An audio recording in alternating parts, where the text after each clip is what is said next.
Yo,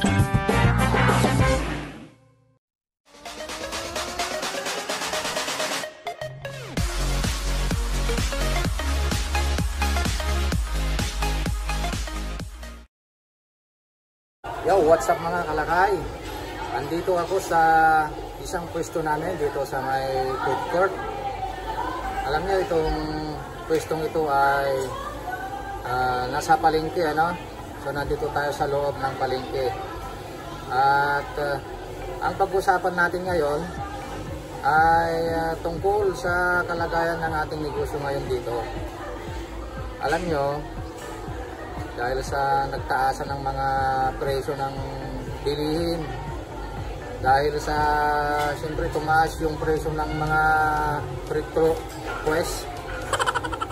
petroleum ba yun? Yung mga gasolina, mga crudo, napakataas.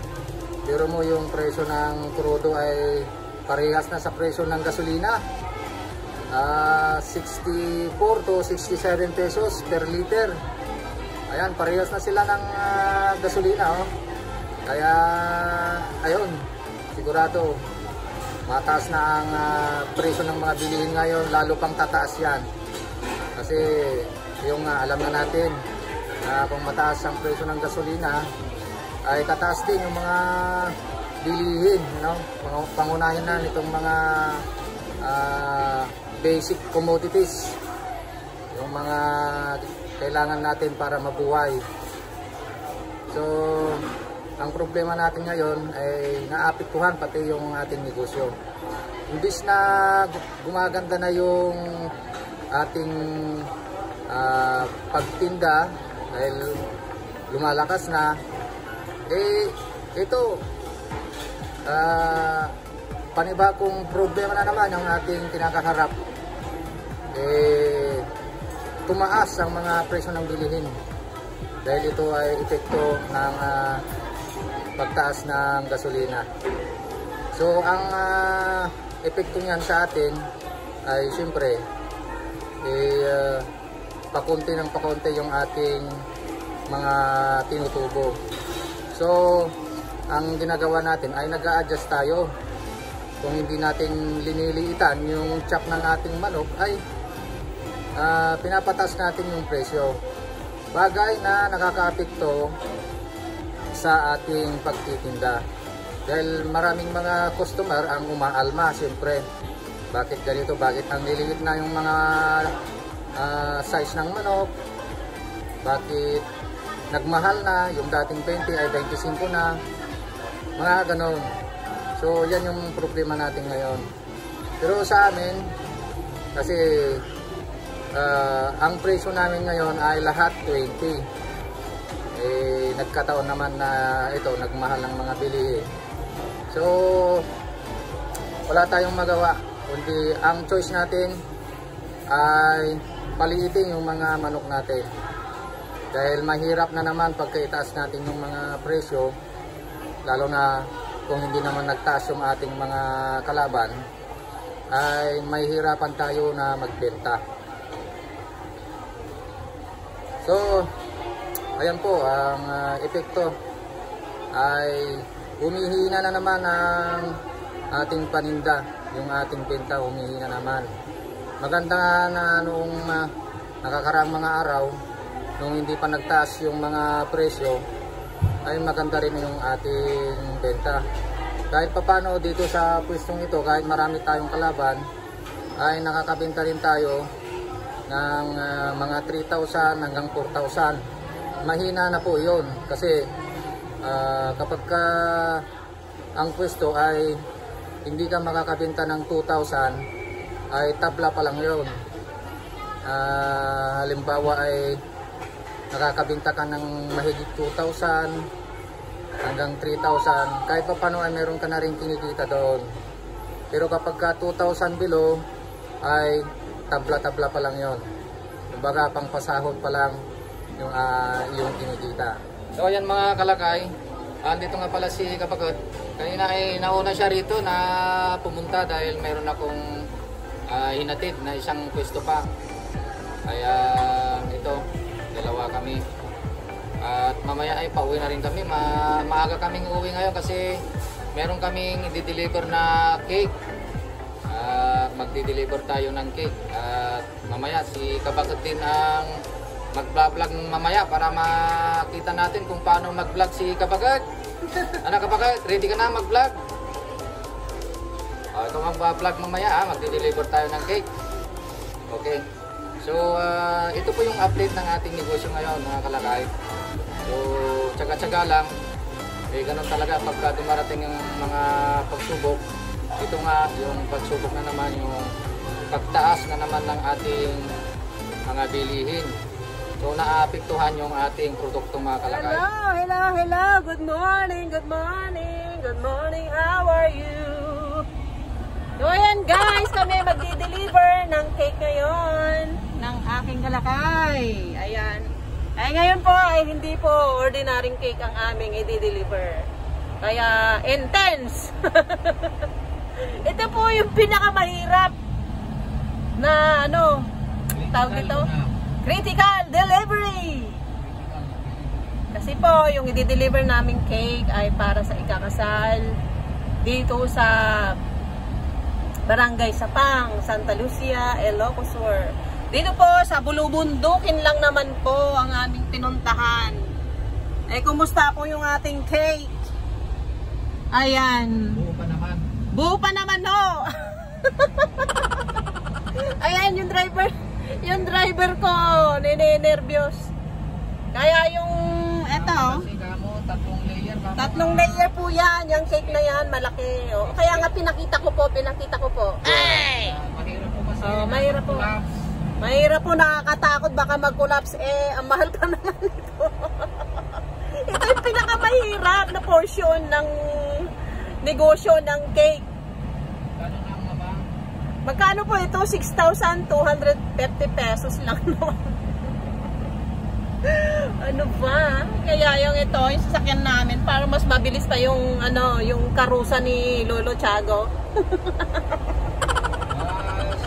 Mabilis pa yung patay. Yung kulinarya kasi nakakatakot po, baka matumba o ano. buntok pa naman. Buntok po ito. Buntok po. Kaya yun ang pinakamahirap. Siguro yung mga nagdenegosyo ng cake dyan, siguro alam nyo naman po ayun ang nakaka-nervyos kasi baka mamaya pagdating na dun sa reception, wala na. So ayan guys. Sana ay buo pa pagka dumating doon. Sana po. Nakaka-nervyos. Sige.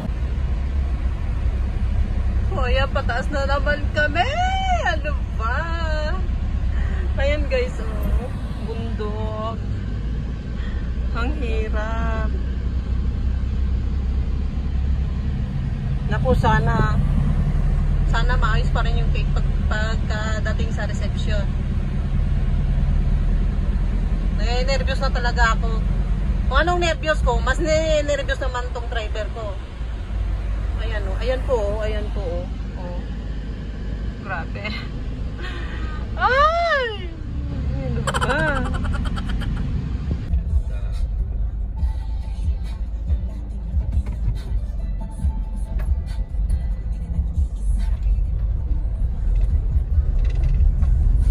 Bigit kayo i-check ko dito. Deliver ticket na ito. Kalpo TV na ito. So ayan guys. Bukod po sa Bulubundukin itong pinag-deliveran namin ay hindi po maayos yung daan. Rough road pa. So ayan, si Kalakay nene-nervyos. Ako daw yung nene-nervyos. Ako daw yung nene-nervyos. Yung umaksip ng order. Ay hindi ako yung yung may negosyo dyan, ako alalay lang ako dito. Ikaw yung taga-deliver, bala kayo dyan. Ayun, rough road po. Diyos mio, Marimar. Ayan, buti sana kung kapitbahay lang. Malayo pala. Ang layo mo. Tapos hanapin pa namin yung bahay nung ikakasyal. Ikakasyal. Naku, malayo pa. Pila pa lang to. Ito, barangay pila pa lang ito. Tapos susunod sa pang. Pero ang daanan talaga. Ay! Kinakabahan ako. Nakakakaba. Yung mga tao. Kaya sa yung mga tao, yung mga nasapwitan namin ng mga sasakyan, parang siguro nayayamot na. Baka sabihin, kaya itong bad na to ano. Siguro nagpa-practice, baka sabi nila. O ayan na, sa barangay Sapang na guys. Barangay Sapang na siya. Ayan, Sapang na siya, Sapang. Ayan o, Sapang. O, dito na kami. Pero hanapin muna namin yung bahay. Tapos kanina nga, parang siguro nagtataka. Nagtataka yung mga sasakyan kung bakit hinay-hinay kami. Ano ba? O, patas na naman. Sige, mamaya ulit guys.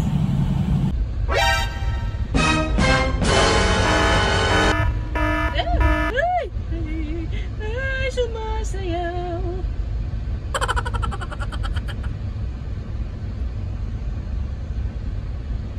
Kasi ang cake po niyan cake po yan lahat. Hindi po katulad ng dati ay noon na yung mga iba na yung halimbawa cake diyan sa baba tapos ano ba tawag dito sa nilalagay nila edible ba or yung nilalagay na lang nila sa parang decoration na lang. Props, parang props na lang yung first tsaka second. Parang styrofoam ganun. Ngayon tinatanong nung anak ko kung gusto nung nag-order. Ayaw daw, gusto cake lahat. So, yan. Kung yun sana, mga props lang sa ibabaw, hindi masyadong delikado. Yan po kasi cake po lahat yan. Syempre mabigat. Pero naman, kompleto naman yan sa Fondant cake yan. Yes, fondant cake po yan. Fondant. Mahirap gawin po talaga. Hindi po nakatulog yung anak ko gumawa. So ayan, malapit na po kami kasi yung instruction na binigay nila ay ito yung pinuntahan namin. Tsaka may mga sasakyan na, so siguro dito na nga yun. Buo pa naman po yung cake natin. Ayan. Tingnan ko na lang kung bubuhatin na. Pagkabinu. Nakakatakot. Ito na po siguro. Kasi, ayun, sa pataas sabi niya sa may pataas daw. Ayan guys, nandito na kami. Nahanap na namin. So, ibaba na namin yung cake. Dahil mataas po yung doon, hindi na nakaakyat yung van. Ayan. Pali na namin.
Nahatid na namin. Awa na Diyos, okay naman po yung cake. Kaya pauwi na po kami. Ito po yung pinakamahirap na dineliveran namin dahil bukod po sa hindi po maayos yung daanan bulubundukin po talaga kaya. Pero naman, successful naman yung ano natin, cake natin. Hindi naman siya nasira. As in. Ayan dami. Kaya hindi na namin inakyat yung van. Naglakad na lang kami. Dinala namin yung cake. So, ayun guys. Ayun, mag-goodbye na kami. Goodbye for now. Ayos.